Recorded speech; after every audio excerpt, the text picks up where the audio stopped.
안녕하세요. 성도 여러분 반갑습니다. 김관우 목사입니다. 네, 오늘 눈곱 큐티 함께 하겠습니다.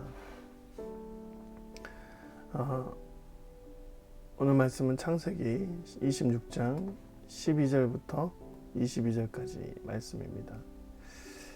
이삭의 삶에서 주님이 주신 축복을 기록해 놓은 본문이죠. 이삭이 그 땅에 농사하여 그 해 100배나 얻었고 여호와께서 복을 주심으로 그 사람이 장대하게 하고 왕성하여 마침내 거부가 되어 있습니다. 그 해에 농사를 지었는데 100배나 얻었다고 해요. 이삭은 유목민족입니다. 양을 치고 염소 키우던 족속이에요.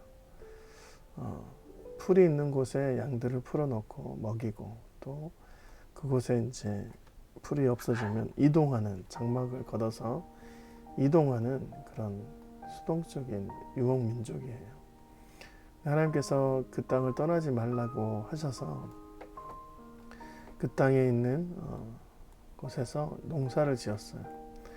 근데 농사를 지었는데 실패한 것이 아니라, 농사가 쉬운 것도 아닌데 실패한 것도 아니라 100배나 얻었다.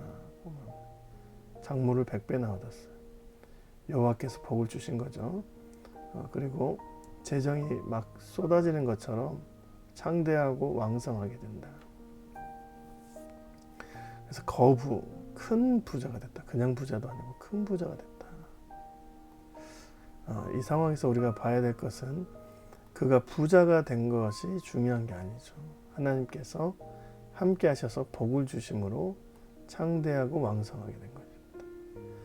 하나님이 없는 것은 축복이 아닌 것이죠. 큰 부자라고 하는 것을 보고 나도 저런 축복을 받고 싶다. 이런 메시지를 이 성경에서 받으면 실은 하나님 나라를 놓치는 것입니다. 이곳에서 이제 어떤 걸 느껴야 되냐면 이삭이 정말 할 수 없는 일이었지만 하나님께서 정말 이삭에게 큰 축복을 주셨구나. 함께 하시면 되는구나. 그렇지 않다면 이삭이 큰 거부가 된 것이 우리에게는 시기심이 돼요. 이삭은 큰 거부가 됐는데 나는 왜 이런 상황일까? 어떤 사람에게는 하나님이 함께 하시니 아무런 일이 일어나지 않는 것이 큰 감사고 축복입니다. 그러니까 우리가 생각해야 될 것은 거부가 된 것과 아무런 일이 일어나지 않는 것이 하나님이 함께 하시니 축복이 된 것이죠. 감사가 된 거죠. 하나님이 함께 하시지 않으면, 동행하시지 않으면 아무런 의미가 없는 것이죠. 요셉도 나중에 보면 불행함 속에 있었어요. 감옥에 갇히고 노예로 팔려가고 의심받고 그런 수많은 곳에서 어떤 삶이 있냐면 하나님이 함께 하시니 형통하였더라 이렇게 나와 있는 거예요. 하나님이 함께 하시는 것이 중요합니다. 주님이 함께 하시는 곳이 천국이죠. 우리의 상황을 기준으로 삼고 어떤 좋은 환경을 기준으로 삼고 다가가는 모든 것은 지금 그러면 그렇지 않은 상황이 다가왔을 때 저주받은 인생처럼 여겨질 수밖에 없는 것이죠. 양과 소가 떼를 이루고 종이 심이 많음으로 블레셋 사람이 그를 시기하여 그 아버지 아브라함 때에 그 아버지의 종들이 빤 모든 우물을 막고 흙을 메었더라. 아비멜렉이 이삭에게 이르되 내가 우리보다 크게 강성한즉 우리를 떠나라 이렇게 했습니다. 그의 족속들이 창대하고 강성해지니 시기함이 주변에서 일어났다는 거예요. 우물을 흙으로 막았다는 것은 굉장히 어리석은 일입니다. 왜냐하면 그때는 우물을 파는 것도 어려웠지만 그 우물을 막아버리는 것은 굉장히 큰 잘못이죠. 근데 시기함 때문에 이 우물이라는 것은 인간만 먹는 게 아니라 짐승들도 먹고 그곳에서 우물이 그 반건조 지역, 그러니까 비가 상시적으로 내리는 게 아니라 어떨 때마다 한 번씩 내리는 그런 척박한 상황에서 그들에게는 우물이 생명수입니다. 생명이에요. 생명줄. 짐승도 먹고 그 우물을 통해서 도시가 형성이 되는 것이죠. 근데 그런 우물을 다 메워버리고 했다는 것은 그 시기심이 그들까지 엄청나게 났다는 거예요. 이삭의 종들이 골짜기를 파서 셈의 근원을 얻었더니 그랄 목자들이 이삭의 목자와 다투어 이르되 이 우물은 우리의 것이라 하며 이삭이 그 다툼으로 말미암아 그 우물 이름을 에색이라 했어요.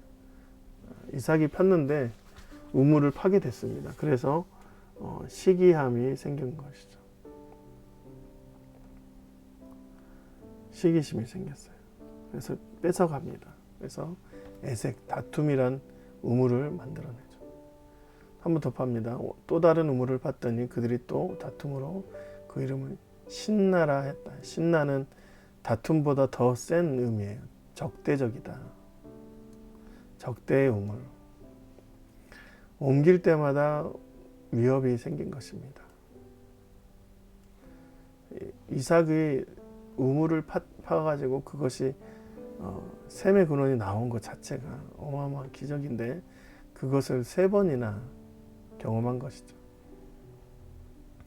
이삭이 거기서 옮겨 다른 우물을 팠더니 그들이 다투지 아니하였으므로 그 이름을 르호봇이라 하여 이르되 이제는 여호와께서 우리를 위하여 넓게 하셨으니 이 땅에서 우리가 번성하리로다. 자리를 잡게 하시는 하나님을 발견한 것입니다. 여호와께서 우리에게 3번 해가지고 탁 파면 야 우리 어떤 종이 잘 파네 또는 우리가 우물을 잘 팔 수 있네 라고 생각할 텐데 그렇지 않고 이 모든 이끌리심이 하나님과 함께 여호와께서 동행하시는 이끌리심이다 라고 고백한 것이죠. 그래서 갈 때마다 주님이 인도하셨다. 이것을 고백하는 것입니다. 광야에서 이스라엘 백성에게 물과 만나와 메추라기를 끊이지 않는 하나님을 발견했던 것처럼 세상은 힘겹지만 우리가 언제나 매일 우리에게 새로운 것을 양식을 주시는 그 공급하심으로 인해서 우리가 주님께 이끌림 받은 바 되어지는 것입니다. 그래서 우리의 기준이 세상의 어떠함이 아니라 어떠한 축복의 상황이 아니라 하나님이 우리의 가장 큰 유익이고 목적이며 축복이라는 것을 깨달을 때 우리가 하나님과 동행하심이 우리의 목적이 될 수가 있습니다. 오늘도 주님께서 저와 여러분에게 함께 하셔 우리의 모든 삶을 이끌어내시고 절망과 낙심이 아니라 하나님이 주신 풍성함으로 살아내시는 하루하루가 되시길 주님의 이름으로 축원드립니다. 고맙습니다.